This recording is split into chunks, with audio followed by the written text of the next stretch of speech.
सरकारी कर्मचारी या YouTube चॅनल सरांचं खूप खूप स्वागत आहे. तर आजच्या व्हिडिओमध्ये आपण पाहणार आहोत सेवानिवृत्त कर्मचाऱ्यांसाठी आली मोठी खुशखबर. सेवानिवृत्त कर्मचाऱ्यांना 6 लाख रुपयाचा होणारा फायदा.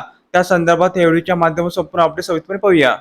दिनांक 30 सप्टेंबर 2024 रोजी राज्याच्या मंत्रिमंडळ बैठकीत एक महत्त्वपूर्ण निर्णय घेण्यात आला.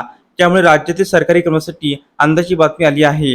या बैठकीत निवृत्त वेतन आणि मृत्यूच्या निधीत लक्षणीय वाढ करण्याचा निर्णय घेण्यात आला आहे. त्याबाबत या निर्णयाचे विविध पैलू, त्याचे महत्त्व आणि त्यांचे संभाव्य परिणाम यावर सविस्तर माहिती पाहणार आहोत.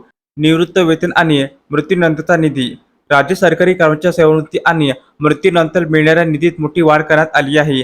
यातील सर्वात महत्त्वाचा बदल म्हणजे सेवानिवृत्ती उपदान म्हणजेच ग्रॅज्युटीमध्ये केलेली वाढ. आतापर्यंत हे उपदान 14 लाख रुपये मर्यादित होते, परंतु आता हे 20 लाख रुपयेपर्यंत वाढवण्यात आले आहे. ही 6 लाख रुपयाची वाढ निवृत्त वेतन होणाऱ्या कर्मचाऱ्यांसाठी एक मोठी आर्थिक मदत ठरणार आहे. सेवानिवृत्ती उपदानात केलेली ही वाढ अनेक दृष्टीने महत्त्वाची आहे. प्रथम, ती कर्मचारी दीर्घकालीन सेवेत योग्य ती कदर करते. अनेक वर्षे राज्य सरकारी कर्मचाऱ्यांसाठी काम केल्यानंतर ही वाढीव रक्कम त्यांच्या योगदानाची एक प्रकारे पोचपावती आहे.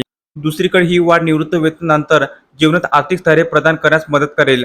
वाढत्या महागाईच्या काळात ही अतिरिक्त रक्कम निवृत्त वेतन कर्मचाऱ्यांना त्यांच्या दैनंदिन गरजा भागवण्यास आणि अनपेक्षित खर्चाला तोंड देण्यासाठी सक्षम करेल.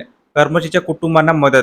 या निर्णयाचा दुसरा महत्त्वाचा पैलू म्हणजे मृत कर्मचाऱ्यांच्या कुटुंबियांना दिल्या जाणाऱ्या आर्थिक मदतीत केलेली वाढ. एखाद्या सरकारी कर्मचाऱ्याचा अकाली मृत्यू झाल्यास त्याच्या कुटुंबाला आता अधिक आर्थिक सहाय्य मिळणार आहे. ही वाढ करताना सरकारने कर्मचाऱ्यांच्या कुटुंबाच्या दीर्घकालीन गरजेचा विचार केला आहे. मृत्यूनंतरच्या सुरक्षेसाठी देण्यात येणाऱ्या या वाढीव निधीचे अनेक फायदे आहेत. सर्वप्रथम, ते कुटुंबाला तत्काळ आर्थिक संकटातून बाहेर पडण्यास मदत करते. कर्मचाऱ्याच्या अचानक निधनामुळे कुटुंबावर येणारे आर्थिक संकट या निधीमुळे काही प्रमाणात कमी होऊ शकते. दुसरीकडे हा निधी कुटुंबाला भविष्यात आर्थिक नियोजन करण्यास मदत करतो. विशेषतः जर मृत कर्मचारी कुटुंबाचा मुख्य कमवता सदस्य असेल तर ही वाढीव रक्कम कुटुंबाला पुढील काही वर्ष आर्थिकदृष्ट्या स्थिर राहण्यास मदत करू शकते. आर्थिक वाढीचे फायदे. या निर्णयाचे व्यापक आर्थिक परिणाम होण्याची शक्यता आहे. निवृत्त सरकारी कर्मचाऱ्यांना आणि त्याच्या कुटुंबियांना मिळणारा हा वाढीव आर्थिक आधार त्यांच्या जीवनावर सकारात्मक प्रभाव टाकू शकतो. अधिक पैसा हातीशी आल्याने ते अधिक खर्च करू शकतील, त्यामुळे अप्रत्यक्षपणे अर्थव्यवस्थेला चालना मिळू शकते. निवृत्तीनंतरच्या आर्थिक काळात सुरक्षितता हा एक महत्त्वाचा मुद्दा असतो. या वाढीमुळे कर्मचाऱ्यांना त्यांच्या निवृत्त वेतनानंतरच्या जीवनाचे नियोजन अधिक चांगल्या प्रकारे करता येईल. ते आरोग्य सेवा, प्रवास किंवा इतर त्यांच्या आवडीच्या गोष्टीवर अधिक खर्च करू शकतील. याशिवाय ही वाढीव रक्कम त्यांना अनपेक्षित आर्थिक संकटाला तोंड देण्यास सक्षम करेल. मृत कर्मचाऱ्याच्या कुटुंबासाठी हा वाढीव निधी त्यांच्या भविष्याची सुरक्षा वाढवतो. विशेषतः जर कर्मचारी कुटुंबाचा मुख्य कमावता सदस्य असेल तर वाढीव रक्कम कुटुंबाला आर्थिक स्थैर्य प्रदान करू शकते. यामुळे मुलांच्या शिक्षणासारख्या दीर्घकालीन गरजा पूर्ण करणे शक्य होईल. अंमलबजावणीची प्रक्रिया.